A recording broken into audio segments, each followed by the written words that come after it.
You even wrote a book. Yeah, I did. Called Sold. How does being a coach influence your book, and what was the inspiration for writing the book Sold? When Kent and I started in real estate, he'd been in it 7 years, I was brand new. There were lots of withdrawn and expired listings of almost 45,000 homes on the market. Today there are maybe 6,000 homes on the market. So there were a lot that didn't sell. There is a housing shortage right now, isn't Oh, there? totally. And the affordability of it. Well, that's a whole other matter. We'll come back to that one.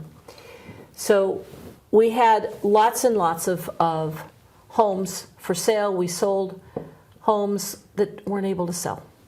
And I could tell recently that the market was shifting again. There were homes that weren't selling. Not because of volume, but because of other things.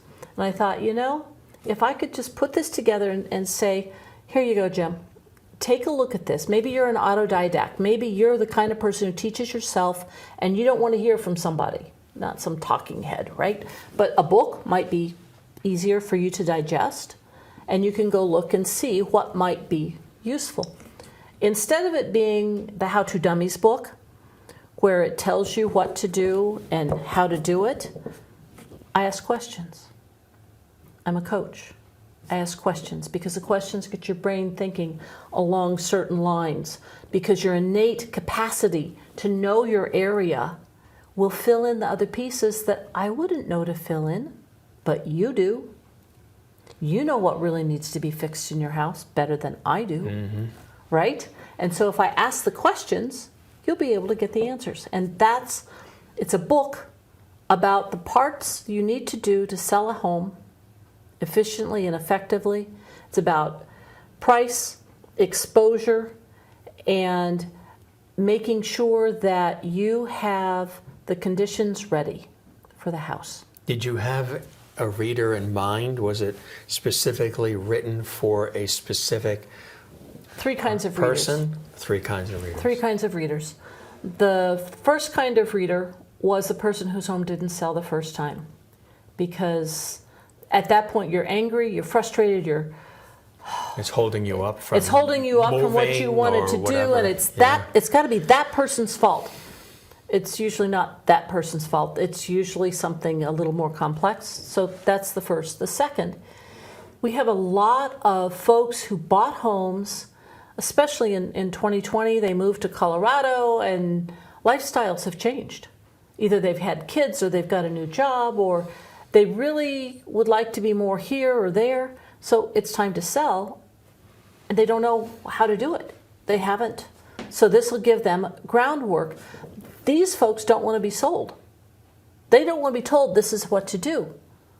They're rather more independent thinkers. They research the Google knows everything. Well, the Google knows everything right and wrong, which is so frustrating. So this will give them tools for being able to sell.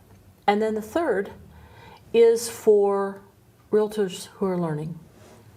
A lot of folks think it's an easy way to make a living, and this may help them to learn how to do what they need to do so they can feed their families in a way that opens their minds with questions. So it's a coaching approach to selling your house. It's not so Jim, just tell me what you think it should be. It's not that kind of thing. Yeah, no. It's practical. So did you enjoy writing the book, and do you see another one coming?